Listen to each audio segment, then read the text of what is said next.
Par l'autorité du nom de Jésus. By the authority in the name of Jesus. Sois guéri maintenant. Kidneys be healed Commence à now. fonctionner au nom de Jésus. Begin to function now. Fonctionne parfaitement au nom de Jésus. I command you to be healed now.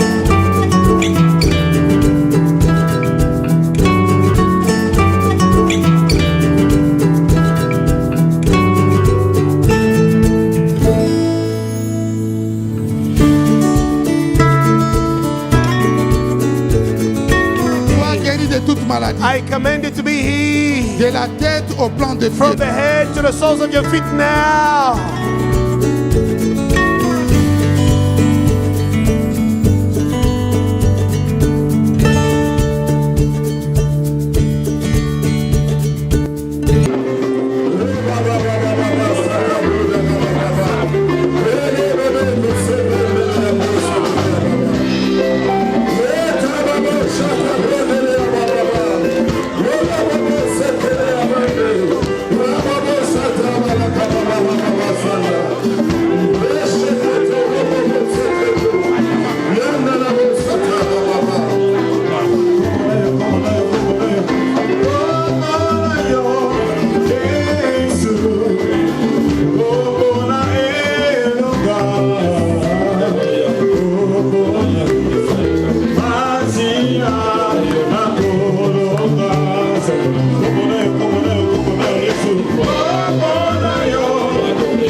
Jacques chapitre 5.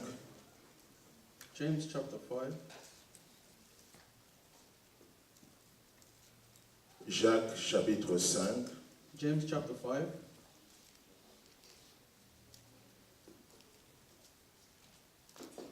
Verset 7. Verse 7 à 8. to 8. I read in the name of Jesus. Amen. Be patient, therefore, brethren, unto the coming of the Lord.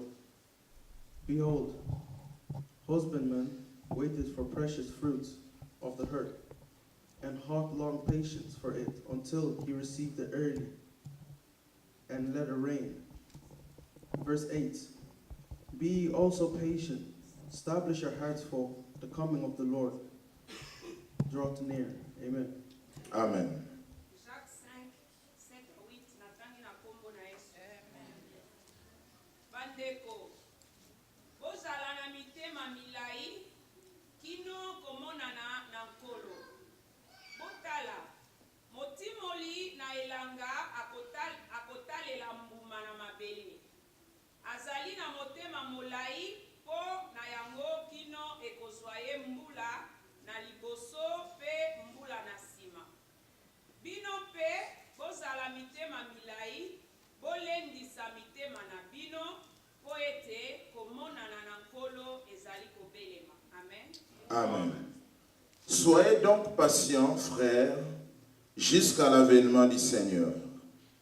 Voici le laboureur attend le précieux fruit de la terre, prenant patience à son égard, jusqu'à ce qu'il ait reçu le pluie de la première et de l'arrière-saison. Vous aussi, soyez patients, affermissez-vous vos cœurs, car l'avènement du Seigneur est proche. Alléluia.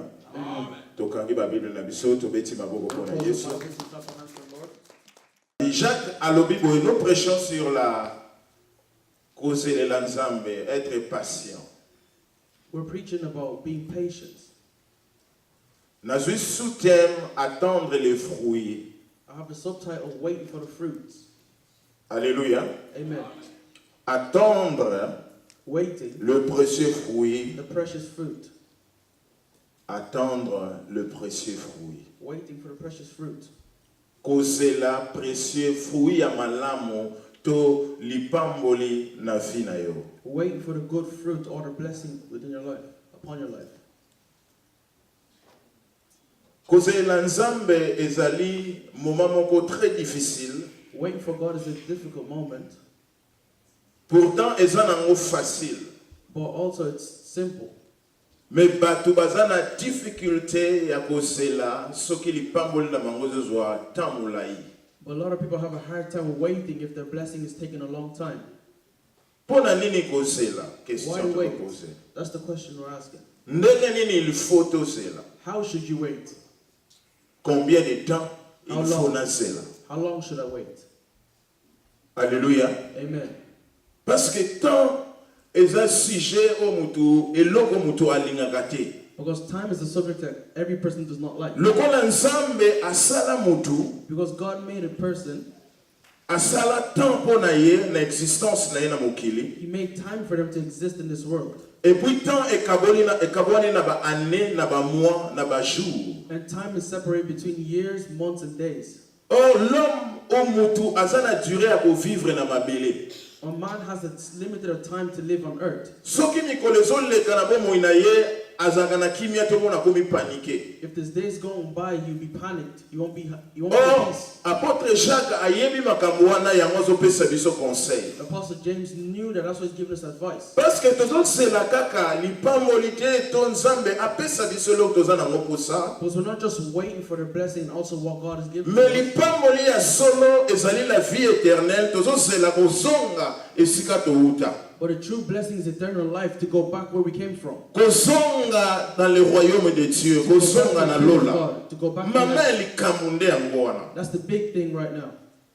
Alléluia. Amen. Batu bakomisi bomoi na bango bazosala yango mpona biloko ya se. A lot of people are using their life just to pleasure themselves with the stuff down on earth. Nyonso tozosala eza lié na biloko oyo eza na se. Everything we're doing is tied to the stuff here right on earth. Oh Yesu azoloba na biso ke toza wana se me toza bato ya se te. But Jesus is telling us we're in earth, we're not from earth. Alléluia. Amen. Touta na likolo parce qu'on est des esprits. Because we're spirits. Alléluia. Amen. Mais mutu akangami na plaisir ya mokili, akangami na baposa ya mokili, abosani ke un jour mokili oyo ekosila, makambo awa ekosila. Or people are tied with the stuff of the world, but they don't know one day all this will be Mais finished. soki makambo esili awa, to liwa ezwi yo, But when it's finished or you're dead, okende wapi? where are you going to go? Est-ce que mitunaka? Do you ask yourself that question? Makambo nyonso nazosala awa suka nango to lifuti nango eza nini? Everything that I do here on earth, what's my payment? Okozala arrogant, tokozala muta makasi ya na mokili. You can be very strong here and down on earth, Mais na lola balaka makasi te. but in heaven there's nobody that's strong. Alléluia. Amen. Amen. Amen. Yango Bible ezoloba boye. That's what the Bible is telling us. Un jour makambo nyonso awa na se ekosila. One day everything down on earth will finish. Soki nyonso esili awa na se te, When everything's not finished here, Yesu akoya nano te. Jesus will not come yet. Procédure eza ndenge nini? What's the procedure? Eza enlèvement. Is there rapture?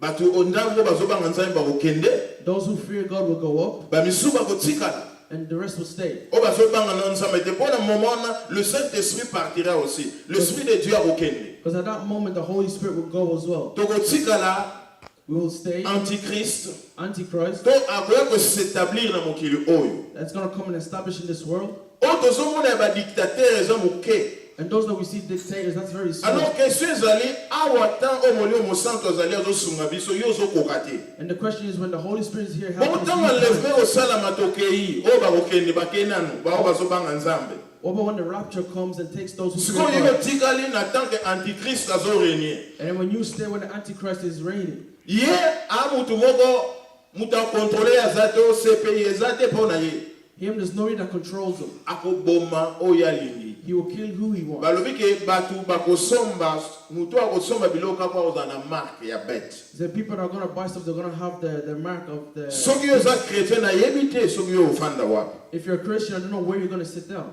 nayebi te na shop nini yo okota, I don't know what shop you're going to get into. nayebi kriste nini yo kodefendre yesu epai ya nani koteya wapi, I don't know who you're going to defend Christ to, who you're going parce to que preach oza to. na moment moko difficile. But it's going to be a very difficult time. yango Jacques azolobela sur l'avènement du Seigneur. That's what James is talking about when God Et is aka talking avènement about. du Seigneur te diable azoprofite na temps ya souffrance na temps toza na baproblème It's not only that, but the devil is taking mpo akwa kodomine advantage bomoi na biso. so he can dominate our lives. Oh, Bible elobi ke tozala patient, Jacques azoloba, But in the Bible says we've got to be patient jusqu'à l'avènement du Seigneur. until God comes. Mais mingi na biso toyali sous patient te But a lot of us among you were not patient. mpo baproblème elekeli biso, Because there's too much problem. nazomona nzambe azosala nanu And I te, see that God is not working. nazotrouve basolution nga moko. And I'm finding solutions myself.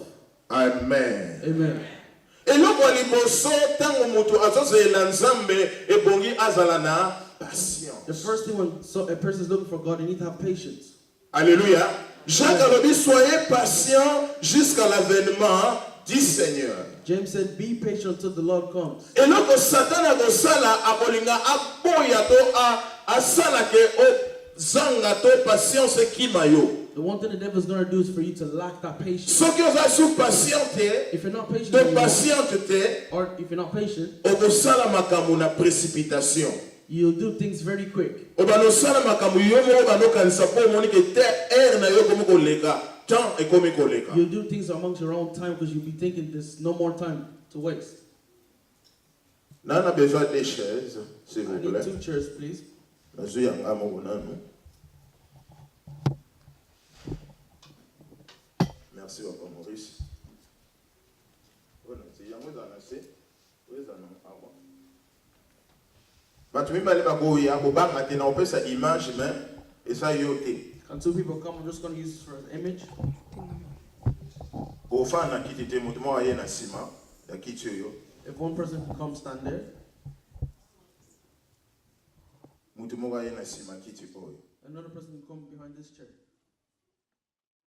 Kiti oyo ezorepresente trône ya Nzambe to This Yesu chair is Masiya. representing the throne of God, Kiti oyo ezorepresente trône ya Satan. and this chair is representing the throne of the devil. Alléluia. Amen.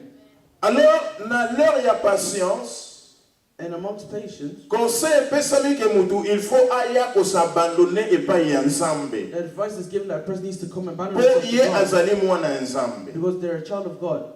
Alléluia. Amen. Mais là, tozo remarquer pourquoi ba chrétien bazo réussir te. The thing we realize why are Christians not achieving Pourquoi things? ba chrétien bazo ko échouer na vie. Why are Christians failing in life? Pourquoi mingi na biso tozosela ba réponse tozozwa te. Why are we all waiting for a response and we're not getting it? Tozokanisa ke eza Nzambe, au fait eza Nzambe te. We're thinking it's God, but otherwise it's not God. Na kodemontre ke eza na yo moko. I'll show you that it's yourself. Oza raison ya l'échec na yo. You're the reason of your failure. Nzambe alobi oya kosabandone epai na ye. God said, come and abandon yourself to Him. Na nzela okosabandone na nzela ya prière. Through prayers, you're going to abandon Po yo yourself. zokoka susu te korésoudre baproblème na yo. Because you can't resolve your own Baproblème problems. eleki epai na vie na yo. There's too much problems in your life. Yesu alobi venez à moi vous tous qui êtes fatigués et chargés. Jesus said, come to me, all those who are tired and have Na burden. osala nini na opesa bino repos te. I'll give you Répondre. rest. Nzambe opesa bino nini? What will God give you? Rest. Alobi oya kosabandone epai na ye venez à moi. He said, come and abandon yourself to Him. Come to me.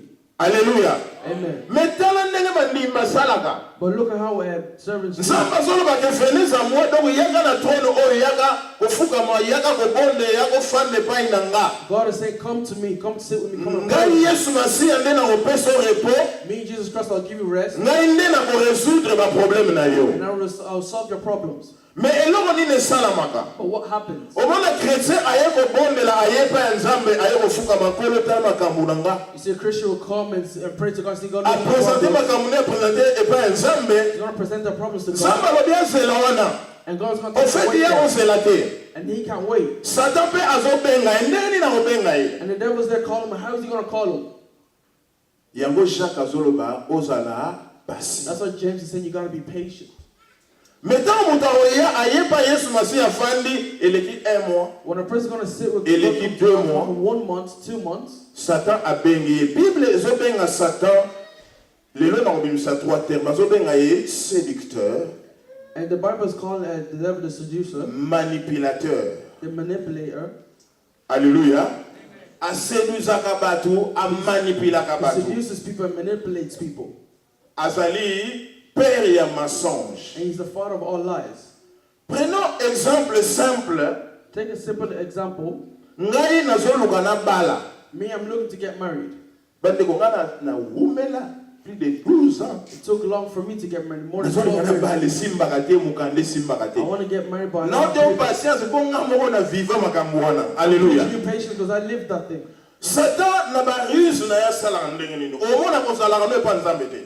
The devil, what he does is, Na ba ruse na ya ko sala ndenge nini. what he's going to do, Nga na posa mwasi na bala. I need a woman to get married to. Alors, sikoyo na ntango nazobondela nzambe me nga nazokoka su eta o te sunganga na kwa kobala So when I'm praying to God saying I need to get married, nayepa nzambe nafukami na presente likambo na nga I come to God kneeling and present my problem. satan osala ndenge nini What's the devil going to do? aye na mobali moko bo aye na ye pembeni na nga. He comes to a man beside me. Alléluia. Amen. Nga nasengi nzambe mobali And I'm asking God for a man. me satan oyeli mobali te ayeli yo plaisir.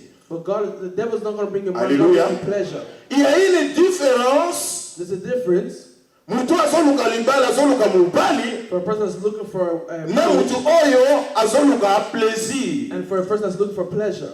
Alléluia. Amen. Deux mibali bakobima opresente pa nzambe satan bakobimisa mobali 2 men are going to come out. One you present. mofeti mobali wana azoya po apesa yo kaka plaisir. The one come from the devil is going to just. Mofeti aza na besoin kobala te. They don't want to get married. Alléluia. Amen. Yo okanisaka ya nzambe atindelinga akotindelo moko You're going to think that akotindelo that's the word mibale of God that sent you. akotindelo misato He can send you 1, 2, or 3. yo telema oza na posa kobala But because you're so want to get married, okosanaka yo oza na besoin mobali you're going to think that you need a mais husband. okomi na yo okose réjouir But you start to pleasure sans yourself. pourtant oluka ozwa eloko oyo ozosenga epai ya nzambe. Without receiving what you ask God for. En ce moment-là, ozozo epai nzambe te satan azwi en tant que séducteur aséduire yo abendi yo epai na ye ozoservir ye At that moment, you're not po with God, nzambe you're alingaka with God. mpidili te. À ce moment-là akorejete akorépondre yo te. At that moment, you reject, you won't respond. Deuxièmement, Secondly, yo sengi mobali au fait ozwi mobali te yo okomi na yo you ask for a man, you don't get a man, now you become. nakobenga ngoni terme moko ezala simple po Simple term. esuisa moto motema te. Au fait okomi na yo kosala kindumba And so when you start to nakobenga so commit ekosimba. if it will work. Alors Bible elobi les impudiques n'entreront pas dans le royaume de Dieu. The Bible says all those who commit adultery will not enter the heaven. Yo olingi mobali ozosenga epai ya nzambe to yo olingi plaisir oyo bapresente oyo epai ya Or Satan. do you want the pleasure to represent from the devil? Question. That's the question. Yango moni mingi bazozela mobali azozwa ete That's why you see a lot of people wait for a husband. parce who que don't get them. batente Because moni they nazoluka You see, right now I'm looking. Satan akotante apesi yo 2 ou 3 The devil will attempt to give you 2 or 3, mais yo komi na yo obosani ke yo oza na besoin mobali but you forget that you need a man. okweli na yo na nzela ya plaisir osepelisa nzoto. You follow pleasure just to make your flesh happy. Alléluia. Amen. kosepelisa nzoto eza na baposition ebele There's a lot of ways you can make yourself happy. mingi bazozwa basi te na chair boye A lot of people don't get women in flesh. mais baza na basi na nzela ya bafilme pornographique na mibali. Or they have women and men through pornography. Alléluia. Amen. Na bomoto bozomona aza vide aza ye moko In real life, mon fait Satan s'apesa ye mobali na nzela ya bafilme wana c'est là qu'il se réjouit. but truth, the devil gave them men and women true pornography. That's where they're happy. ndenge nini nzambe akorépondre yo How yo will God ozalaka na respond to you? ofeti boye ozomona koyono nazanga moko mais ozalaka na mobali And like this, ozalaka na mwasi like this, you think you're by yourself, but you have a woman. nzambe akokopambola yo te. God will not bless you. okozela mingi d'ailleurs vino prière ezala dio en bas lelo sambela lobi kosambela te parce que Satan azo manipulé asa zuyo. Your prayer Azo life will be sakane esprit open na now yo. because the devil is already manipulating you. Mais yo lo bana biso ko zo sambela. But you're going to say to us that you're praying. Mo fait o sala makambo. But truly you're doing something. Omona tana yo zo umela. You see, your thought Parce que is going Satan wrong. akangi yo zo bimata o sala maboko na ye. Because the devil has you, Mais you're yo not zo going out. croire ko zo pa nzambe. But you believe that you're with God. Alléluia. Amen. Okangami na yo na nzela ba film mabe. And you're really tied with the To ozana bad thoughts. mobali na o mususu. Or you have another husband. Oza libre. You're To mona yo libre from You seul. can see you're free, a single woman. Mais en fait, But truly, ozala na mibali na yo. you have your man. Siko nzambe mobali no na opesa nini yo lingi nzambe apesa So yo. then what do you want God to give you? Na ye pa nzambe pesa nga mobali. I come to our God, give me a man. Papa Peter so. Na ye nzambe pesa nga mobali. God, give me a man. Au fait, nazo osenga nzambe mobali mais naza na ngana de ana Papa Peter. Na ye nzambe pesa nga mobali mais I'm asking for a man, but I already have happy to be. siko nzambe opesa onani yo zo So, senga. who's Parce God nzambe gonna give you? azolinga ozala yo mo zo senga ye. Because Il God faut ozala wants you to be by seul. yourself. You got to be by yourself. Mais nazo senga yo loko mais naza de ane loko na ngai na asking you for something, but Au already fait have the nazo person. représenter nzambe Papa Peter.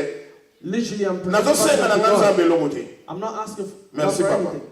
Donc ozomona berere ozosala ozosenga nzambe mosalaka de ana mutu na yo. You can see the mistake we're doing. Where you're asking God for Ozofete anything nzambe else. no pesanga mobali bobondela mpona nga naso mobali You're mais pretending. na privé kuna oza na bango 2 ou 3 But in private, you have them 2 or 3. na privé kuna oza na bango 5 In private, you have 5. Alléluia. Mais bakopesa yo nani olingi nini prière na yo faut ezala précis. Your prayer needs to be precise. Il faut oyebisa nzambe nini yo olingi You need to tell God what you want. et puis ntango ozosenga nzambe il faut ozala free. And when you're asking God, you need to be free. Mutu mosusu azosenga nzambe mwana pesanga mwana nzambe Another person is asking God for a child. Please give me a child. mais na nsima kuna But at the back there, makambo. problems. Alléluia. Amen. Pianga Give me. mazalaka na ye deja no ye. But they already have. Pianga Give me. mofete aya deja na mwasi na ye. But they already have the woman. Omona azosenga nzambe mwana maza abala te. When you're asking God for a child, but you're not married. Alléluia. Amen. Mama moko na Paris azoya to bondela po na ye. Some woman in Paris, she's asking us to pray for her, but avivaka na makango. she lives with her boyfriend. Donc mobali yango pe azali mwasi ya tata moko boye. And Mobali ya batu. Mobali ya batu. her boyfriend Tata belongs to mwani somebody mobali ya else. batu. Sikoyo azosenga basana nze babondela. No, she's Po tata asking- wana aza na mwasi na ye wana apesa ye mwana. She's Est-ce asking que nzambe God akopia to ye? pray for her so she can have children. Will God bless her? Nzambe moto aliboma te aza ignorant te. God is not ignorant. He's not a crazy person. Mobali na yo te yozoluka mwana. Mais He's nzambe not akopia yo te. your husband when you're looking for kids. God's not going to give you kids. Okoumela na kosambela ozomona resultat te. You're going to stay long time praying. Don't pray Parce for a que long yo time. ozokokisa makambo nzambe azosenga yo. Because you're not accomplishing what God wants you to do. Tozoperdre patience. We're losing patience Likolo ya posa ya nzoto. because of pleasure. Alléluia. Amen. Posa ya nzoto. Namoni simo eleki. Ngapela After 6 months, frère, omoni na église nazokamwa. you see, in churches, I'm sure. Okoyoka makambo ndimi azoloba olobi ke oyo mupagano mondimi. You see, when a child of God is talking, you say, is this a pagan or a child of God? Mususu alobi awa te, mususu alobi. Another one said, Totambola toyoka makambo. Mususu alobi. another one said, nazondima te mobali. Mobali ako vivre 6 mois te sans mwasi. I don't believe a man can stay 6 months without a woman. Quelle théorie mon numéro? Mobali ako bien mwasi ako vivre te 6 mois azalaka na copain te. What kind of theory is that? Is that A man can stay impossible? 6 months without a woman. That's impossible. Avec Dieu tout est With possible. God, everything is possible. Et ma mentalité mokili oyo tozozwa tozoloba ke non ako vivre 6 mois te une année te sans moto. It's a mentality we have Mais here so on earth. oza na You can live nzambe 1 year, 6 oko months. vivre without a woman. même 10 ans. But if you have God, you Faut can vivre live même 10 6 years, mois. even 6 months. nakola so ba être humain ba misu babali ba avant bala atikala kozwa mobali te. I can show you people before Bali. they got married, they didn't have anybody. There's people like that. Alléluia. Amen. Biso tozoma kama mokili totia mona mutu na biso. We're taking stuff from the world and putting Ezo it in our heads. compliqué biso makambo ya nzambe. Ezo compliqué vie na biso It's koto complicated réussir. things of God in our life for us to achieve. Alléluia. Amen. Tika nyonso Leave everything. yake pa nzambe yo moko epui senga. Come to God yourself and ask. Pendant zo senga zala seul so zo lingobala. And when you're asking, be alone if you want to get married. Alléluia. Amen. Pendant que zo bela And while you're sick, ndimela nzambe. believe in God. Kondimela batu mibale te. Don't believe in two people. Ou ondimeli nzambe Or you believe in ou God, ondimeli médecin. or you believe the doctor. Nalobi to melakisi te. I didn't say don't drink medicine. Mais yoka so médecin pesi au rapport. But listen, if the doctor gives you a report, Okolala sute. you're not going to sleep. Médecin lobaki. Oh, the doctor said. The Médecin lobaki. the Médecin doctor said. lobaki. The doctor said. Pongi esili foi na onyo se kimi. You can't sleep no more when your faith is not the Po way. médecin alobi na yo. Est-ce que nzambe The doctor moto said to alobi? you. But was it God that said to you? Satan.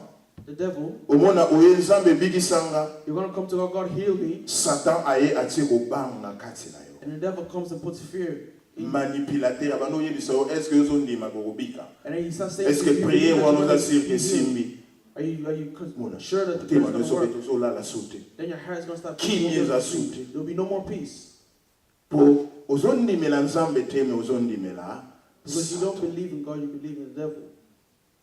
Mingi si bakweye na bango na maboko ya Satana. A lot of people fell in the hands of the devil. Amen na mubale yaka na butu. They sleep and a man comes to them at night. Bakoko takeo na mubale na femme to mari de nuit. They can attack you at night. Mais soko mesani na yaka, ayaka nedo yo ndima. Yana batu ba ndima. But there's some people that accept. Jean yaka na butu. Jean mubale ne mwakala. John comes at night. Amwasi na Jean mwasi na kala. John is an old woman they used to have. Soka ye na butu. When they Quelle come at fête. night, what party? Aza content. They're Ou happy. contente. Mutu musuba ko soki bazoko attaquer yo na femme de nuit, mari de nuit, c'est autre chose. Another person Mais can attack ceux qui another ont woman, man, that's lié. a different thing. But if you accept them, Omoni elegandeni okomona pena kope na yo to amino akala zo yaka na you butu. can see your boyfriend or your Ozobima na old ye. friends. He's a Osimbani holding bozokende. He's a holding church. He's a Bozosakana bozosepela. playing. He's a happy. Keba. Be careful. Basi to mibala butu babandaka bongo. Male or female at night start like Aye na apparence ya moto oyo yebi. they come with the appearance of the person that you know. Alo yo na butu bosepelaka so sana ye. And you at night, he's a Oya happy when you're content. together. Alléluia. Amen. Donc omoni ke ozoe l'église, ozoe komiti ke pa nzambe, You can mais see moto a azo church conduire in vie na yourself yo eza Satan. But the person Moto azo manipule yo eza Satan. the person that grabbed you and that captured you is the devil. Mingi na biso A lot of tozo ko us- abandonner même église koya. We abandoned the church. Po eloko nazo senga nzambe nazo bela kaka. Ba problème ezolanda nga kaka. C'est Because I ni na asked fana. God, I'm always sick. It's better for me just to leave. Mais là ofai na ndako kuno ofai na nani? Na nzambe, merci papa. Ofai na nzambe o ofandi na But Satan. when you sit at home, are you sit with God or you sit with the devil? Bible lobi boye, The Bible is saying, Exode, Exodus, Exode 32. Exodus 32. Exode 32. Exodus 32,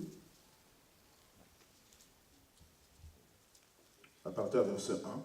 from verse 1. I read in the name of Jesus. And when the people saw that Moses delayed the mount, the people gathered themselves together unto Aaron, and said unto him, Make us gods, which shall go before us. For as for this Moses, the man that brought us up out of the land of Egypt, we wot not what is become of him. Verset 4. Verse 4. And he received them at their hands and fashioned it with a graving tool. After he had made it a molten calf, and they said, "These be the God, or Israel, which brought thee up out of the land of Egypt." Amen. Amen. Amen. Natangira kombo na Yesu. Amen. Emonaki bato ete Mose aumelaki na kokita ngomba. Bato yango bayanganaki epai na Alona pe balobelaki ye ete telema pe salela biso nzambe oyo akoki kokende liboso na biso. Mpona Mose oyo moto abimisaki biso na Ejipito, toyebi te soki likambo nini ekweli. Ye ayambaki wolo yango na maboko na bango, pe ayemaki yango na esaleli, pe asalaki mwana na ngombe oyo enangwaki. Bongo balobaki ete oyo ezali banzambe na yo, Israele, ba oyo babimisaki yo na mokili na Ejipito. Amen. Amen. Amen. Omoni awa Moïse awumeli tellement lera ke kokuta na nzambe na montagne. You see here, Moses really took long when he went to meet Batu God. tellement bazalaki impatient. A lot of people, because people were very Balobi impatient, basala nzambe na bango. they said, let's make our own God. Mingi na biso na vi na biso tozosala banzambe na biso. A lot of people here were making our own gods. Olembi kozela nzambe. You're tired of waiting for God. Osali ocréer eloko na yo moko oyo ekoki kopesa yo satisfaction. You create your own thing just to give you satisfaction. Alléluia. Amen. Naluki eloko na nga moko oyo ekoki kosepelisa nga. I look for something myself that can make Po me happy. nzambe wana azowumela to. Because that God is taking forever. Mosala nzambe azobondela me makambo na nga ezochange te. Several God is praying, but my problem Vi is na not nga changing. ezochange te. My life is not changing. Réponse na nga ezoya te. My answers are not coming. Alors na créer nzambe na nga. So let me create my own God. Naluka place na nga nakoka kose satisfaire. Let me look for a place where I can satisfy Yango myself. ozomona lelo ke bato mingi babosani nzambe. That's what you see today. A lot of people forgot God. Aoprefere mosala na ye na ndaku. They're going to prefer to stay Ne at home. mosu akose réjouir na ye na bafeti. Also to rejoice. Samedi wana na feti, samedi wana na feti. Saturday party, the other Saturday party, Asambelaka te. and they don't pray. Mpona nini azotrouve satisfaction te. Why? Because they don't serve. Makambo The azosenga nzambe things they're asking God, azozwa yango te they're not ezowumela. getting it. It's taking too long. Susi ekangi ye. They have sadness. Alobi naluka place moko nasepela. They're like, let me look elsewhere. To be Naluka happy. mutu moko boye asepelisa Let me nga. look for someone that's going to make me happy. Naluka mutu moko boye akonseyaka nga. Let me look for someone that's going to give me advice. Naluka place moko nabombamaka. Let me look for a place where I'm going to Place hide. nalembi kozela. Because I'm tired of waiting. Akoloba le musu na monoko te alembi. He's not going to say by mouth. Me that he's tired. bageste na ye komonisa ke alembi But by the alembi gestures, they're going nzambe. to see that they're tired of God. Alléluia. Amen. Tokoki kolemba nzambe te. You can't be tired of God. Parce que na période ozozela, Because in the period that you're waiting, foi na yo ekozala teste. your faith will be tested. Alléluia. Amen. Bible elobi que les justes vivront par la foi. The Bible says the just will live by faith. Alléluia. Amen. Juste akovivre na kondima. The just will live by Alors faith. kondima wana il faut nzambe ateste yango. That faith, God needs to test it. Makambo koyela yo. Things are going to Ba come to you. problème koyela yo. Problems are going to come to Ba you. souci koyela yo. Sadness are going to come to you. Même bakoko rejeter yo. They might even reject you. Nzambe akotala soki ozokontinue kogarde confiance. But God is going to see if you're going to still Soki have that ozokontinue ka trust in Him. kondima ye. If you're going to still believe in To Him. okoboya ye. Or are you going to leave Him? Okosala makambo yo Are ozolinga. you going to do the things that you want to do? Okondimela nzambe oyo yo moko osali. Are you going to believe the God that you made yourself? Alléluia. Amen. Amen. Amen. Amen. Amen. Loba na ndeko na yo, est-ce que oza na kondima? Say to your neighbor, do you have faith? So oza na kondima, po ino ozosala bo. If you have faith, why are you doing the things you're doing? Alléluia. Amen. Amen. Amen. Foi. Faith. Abraham alaki testé pendant plusieurs années. Abraham was tested for so long. Nzambe abengi akomaki dia mokolo. God called him, he was already old.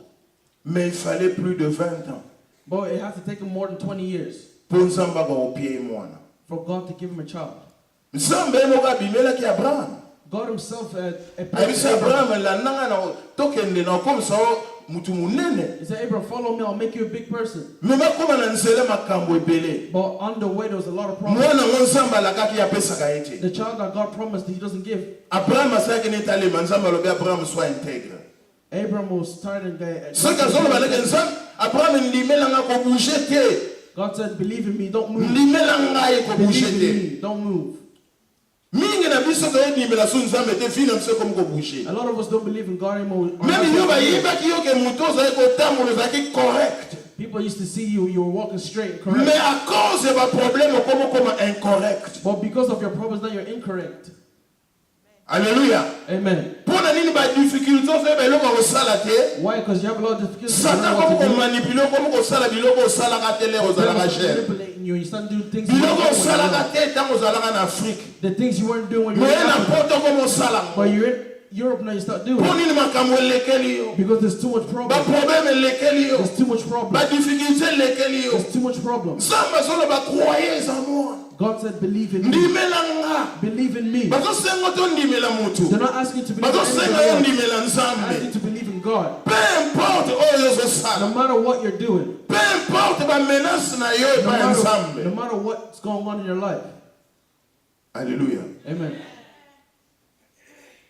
soki oyekoli kozelela nzambe te If you don't wait for God, satan kozwa vi na yo akomanipule yango mpo the devil will take akobetruire your life and manipulate it. bato bakotrouve susu eloko ya malamu te kati na yo People will not see good things within you. alleluya Amen. yeba eloko You olingi need to know what you want. loba na ndeko no yeba eloko olingi Say to your neighbor, you need to know what you want. olingi nini yebisa What do nzambe you eloko yo want? olingi Say to God what you want. et puis c'est là And wait. pourquoi comme kopesa basolution yo moko baolokola ewumeli baona kosala bona Why do you kosala give solutions yourself? Of this is too long, I want to do this and do okomi that. maître ya vi na yo moko You're the master of your own life. ozobosana ke yesu akoya You're forgetting that Jesus will come. soki yesu aye nanu te If Jesus is not here yet, okolongwa un jour na mokili oyo you will leave this earth one day. okende wapi Where are you going to go? oalaka no moto ya masumu tokokoma moto ya masumu You weren't a sinful mpo person, yo moko okomi kosala makambo ozose kontrole su te but now you're a sinful person because you're doing things yourself. apres toolobaka no nzambe azosala te And then you're saying that God doesn't namoni work. ke eglize eloko moko eza nango te I see in church there's nothing there for me. mais est ce que yo telemi place nzambe azoloba na yo otelema But are you standing where God is telling you to stand? est ce que ozoagir ndenge nzambe azoloba na yo oagir Are you reacting the way God is telling you to react? to yo ozoagir lolenge na yo Or are you reacting the way you want to react? venez à moi Come to me, vous tous qui êtes fatigués all those who are tired et chargés and have a lot of je burdens. vous donnerai du I'll repos give you certainement. rest. mais kokende koluka repos te But don't go look for rest na baposa na yo na oyo yo ozomona by yourself with things that you see. yaka epai ya nzambe Come to fanda wana God. epai ya Sit down nzambe there with God.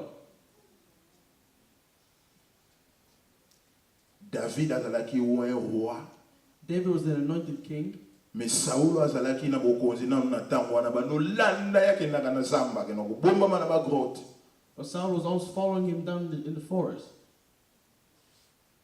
kozala na nzambe elingi oloba te kozala na badifficulté te To be with God does not mean you're not going to have kozala na nzambe elingi oloba teke bato bakofinga yo te To be with God doesn't mean kozala na people are nzambe not elingi oloba gonna teke bato bakorejete yo To te be with God doesn't mean people are not going to reject you. est ce que na ntango wana ozozelela nzambe In the time when you ogarde wait for God, patience do you have patience? ogarde kondima na yo Do you have your faith?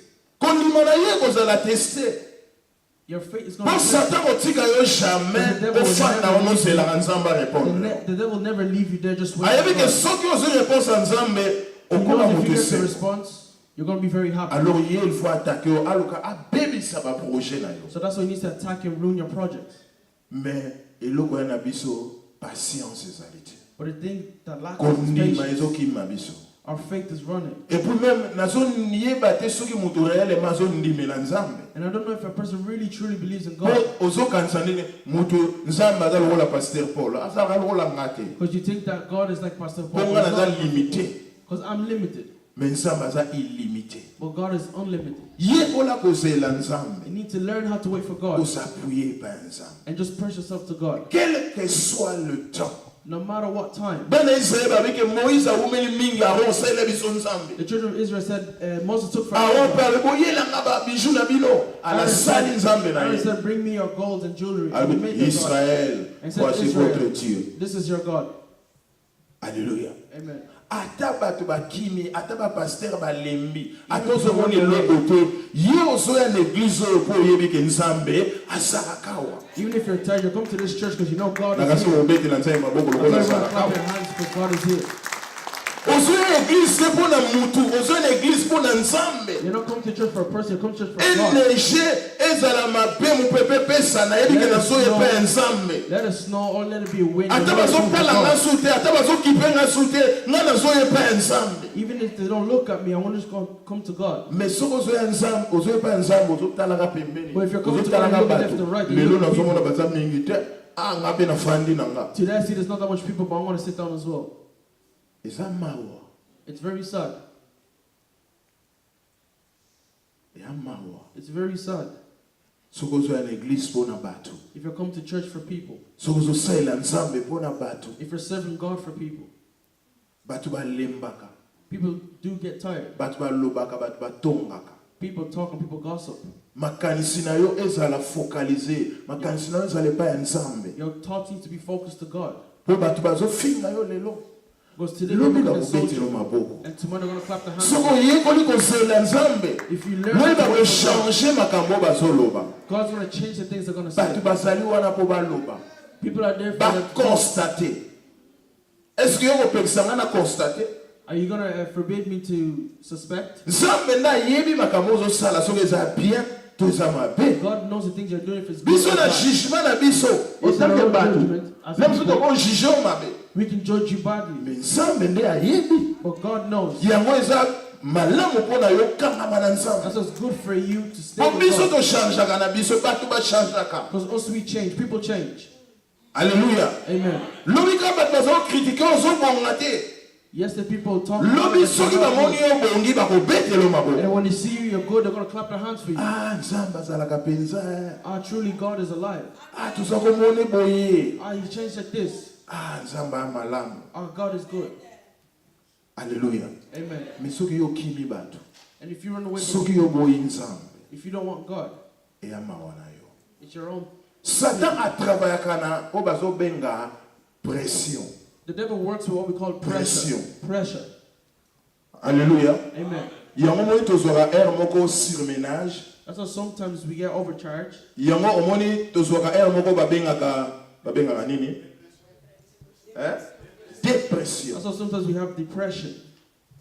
parce que makambo na ozopesa yango nzambe te Because your problems you're not giving it to to God. opesi nzambe me yo moko ozoluka ozwa basolution Or you give it to God by yourself, you're looking for a solution. lero omona solution ezoya te When you see the solution is not obandi coming, kokanisa mpo oluka opesa basolution yo you start moko thinking so you can find solutions ale yourself. kobenga oyo ekosala to ekobota oyo bazobenga dépression And then what's going to happen? You're going to be depressed.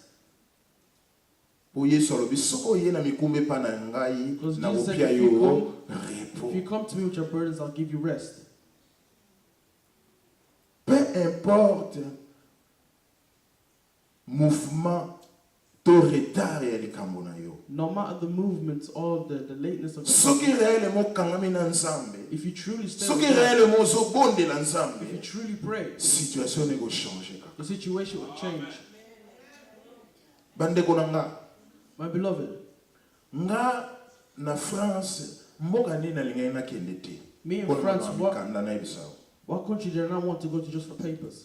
bakanganga meme na roisi wana bozomona wana batienga na salle d'attente mpo bazongisa nga na kinshasa In a place called Kwasi, they held me there just to bring me back in Kinshasa. combien de fois nakende bo bazongisinga How many nangi times have I nakende bo gone to bazongisa bring me au back? fait I go here to nabi bring me me back. nayebi so eloko nasala te And then I was like, I don't know what else I want to do. quelle que soit durée à temps No matter how long, le soleil apparaîtra the sun will shine. quel que soit le problème na yo No matter solution what problem you have, ekozwama the solution is going to be there. le secours vient de l'éternel Your rescue comes from celui qui God, a fait le ciel the one that created the heavens and the earth. alléluia Amen. gardez foi na yo atomoni eloko moko ezoleka te You need to keep your faith, even if nothing is working out. frère Brother. bon monsieur na lobi bena na kuta na sœur moko bo And last time I saw a sister. ba no so la bien mabi We were talking. yo leki oza frère nga na linga bena ba frère te bino wa trop sérieux And she said, you're a brother. I don't oza really like libabe na too moni serious. siko And I was like, is this a curse? donc so mona okelinga mutu po bana lobi ke te na linga ba You see? frère te You're going to somebody to get married to and decide, mo biso e because wa to la na ma permanence na pari bo ulala na église over there we used to sleep in churches. pour ba kola na église Sleeping in church. so jour wana ba fâché ba ndimi If that ba day, ke they're cha angry. pasteur pression They go ba to tu wana ba do the sala ni person's ba pastor. la biso na église What are they doing sleeping in fo ba the church? kende yo za oza na cop na bango They need to go, we have an alliance with them. ndeko na boyoka te boza na église ba former no groupe intercesseur bon comme boza na place nga na na place na nga et pas petit sœur na nga mais na longwe parce que c'est nzambe no na s'engagea na Afrique avant na so memi nga na poto lokwa makambo zo simba te na osale lobi Me, I was ça standing on a in my comme family's house. na When I came to obligé Europe, na I was in respecter church. engagement na nga When I came to Europe, I had to na respect my longwe church. na ye kofanda na église comme ça na I opérer moved bien and I stayed in church so I can operate well. critique nini tozwa te What criticism pression did we not nini get? pasteur na biso azwa te What pressure did our pastor not get? ozobomba baclandestin na église omoi bato bana mikanda te yo ozobomba bango na église You obite say na that you're france eza hiding people crime that have no paper. You're doing a crime.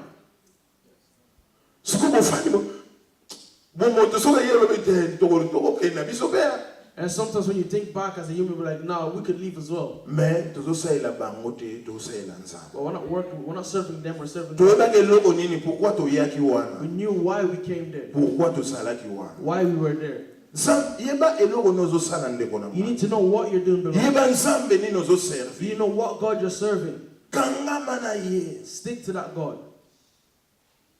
alleluya Amen. moïse amati moïse ata table ya commandement nzambe abengaki azwa moïse azwaki yango na pete te Even the 10 commandments that Moses already 40 jours 40 nuits aliaka te 40 days, 40 nights, he didn't eat. po bino bozomona kaka kosalela nzambe eza ti kotake lokola mashine wana koka epesaka bakoka otie kaka 1 euro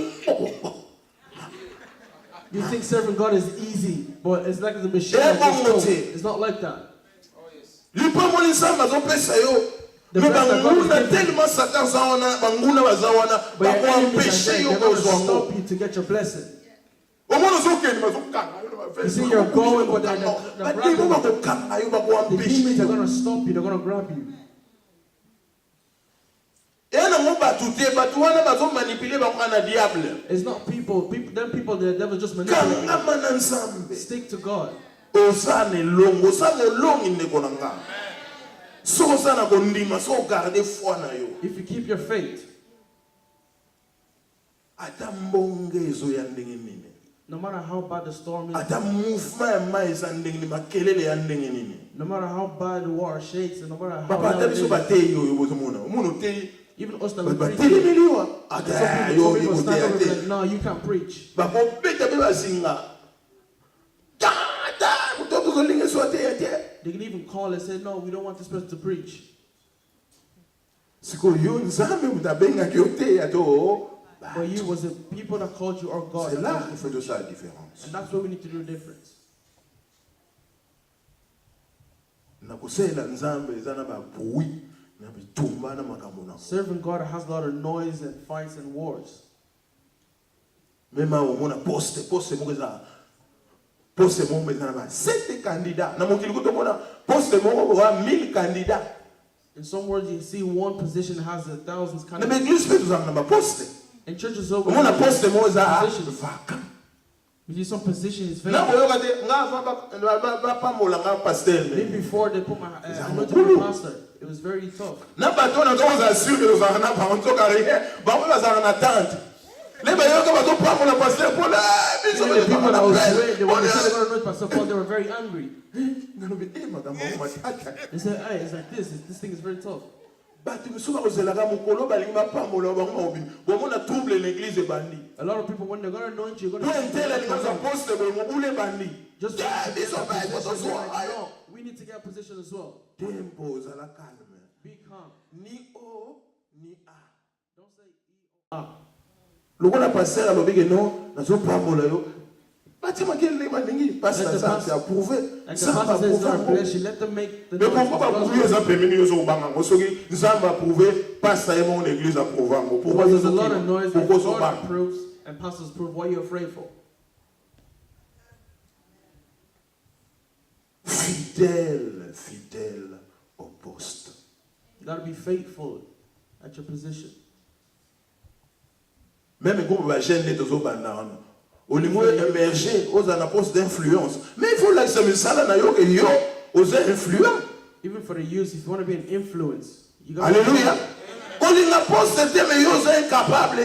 Il faut l'accepter aux influents. Yo ko mobiliser yo ko salaboy. Just show that you can be influenced. Na pete nyonso nzambe mo bano matsa bato bakoyeba ke yo za leader. People will know that you're a Yo te muto koyeba za leader. They're not gonna know that Bato you're a leader. bango bako remarquer ke yo People will start wa recognizing that leader. you're a leader. Soyez patient. Be patient. Ata ba mateli yo bazokaka. Even Bazokaka though we're bana on top of leka to you, they're okoleka kaka. You will still go by. Melinga pamba mama wana bazotia babuya pamba Making okoleka noise for ndeko. no reason, you will go by. Balobi no aro pourquoi yo Moïse tende kono They kaka say, no, pourquoi? you're putting your brother why? Moïse a dit OK. Donc Moses said, okay, let's go. nzamba lobi yebisa bango bayana banzete na bango oya otiawo. God said, tell them to bring the sticks and Banzete put them here. ekauka. Them sticks that are very Ayi dry. bandeko nanga. Nzete oyo eza na banzete ekauka bayana ngo batambola na ngo wana. Batiawo. Let them put them there. Nzete oyo ekobote ekofleurir. Nzete oyo ekauka ebotaka te ekobota And feuille the stick that's dry will not produce good fruits. Alléluia. Amen. Ekobota fleur te. It won't. Omwana ntango akala bazakotambola banzete ya po osapuye na mabanga na badésert In the na old baplace times, mo they walk with a difficile stick komata bangomba. just to go up on Ale mountains. bango nyonso bakotia makelele wana baya na banzete na bango batia. He said, all those were making noise, bring your sticks and put it here. Na loyengo na baye bateti spirituel bayali. And those stupid people also came. Même kuta ne loko te même ozoyeba ke yo leki mais rien.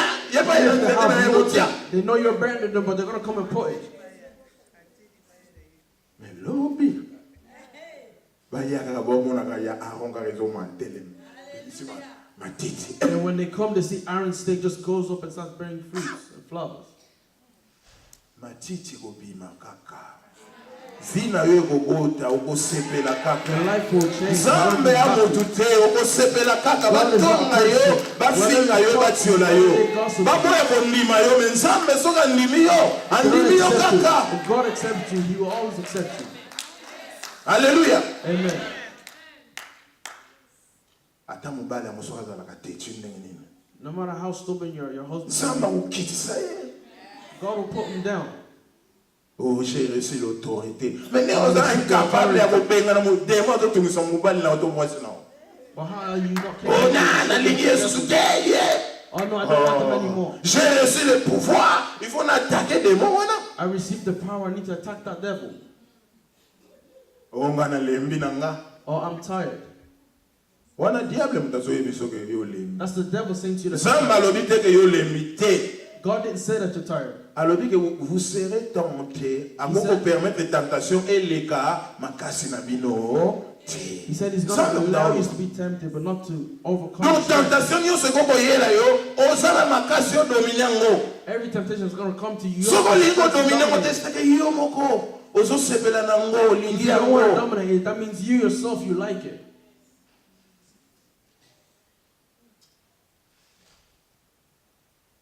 Alléluia. Amen. Lelo na oloba ba vérité. Toi en face, il y a To them speaking truth. batu mingi de femmes seules.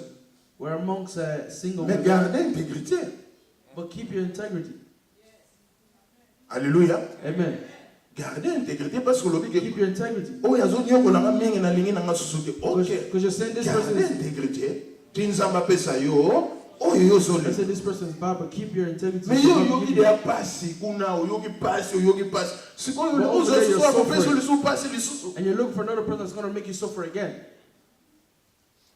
Kanisa. Think. Surtout quand on a pas si son mobile est dérangé, c'est un bête. Especially me, I'm pain when I see a man beating up the woman. Maintenant, on l'ingate, au outil n'a pas si. But I wouldn't like to Also, hear from also suffering nafasi. and to go back in suffering again. Alléluia. Amen.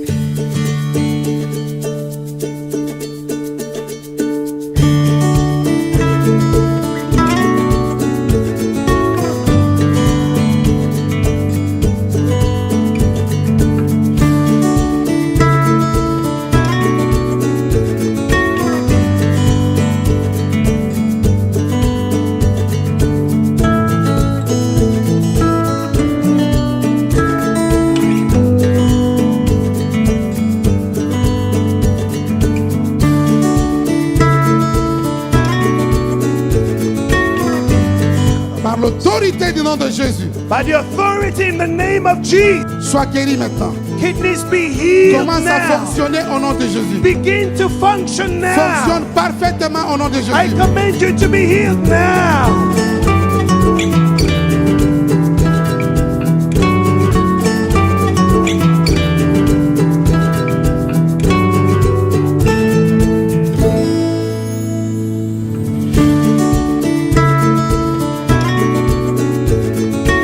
Sois guéri de toute maladie. I command you to be healed. De la tête au plan de From pied. the head to the soles of your feet now.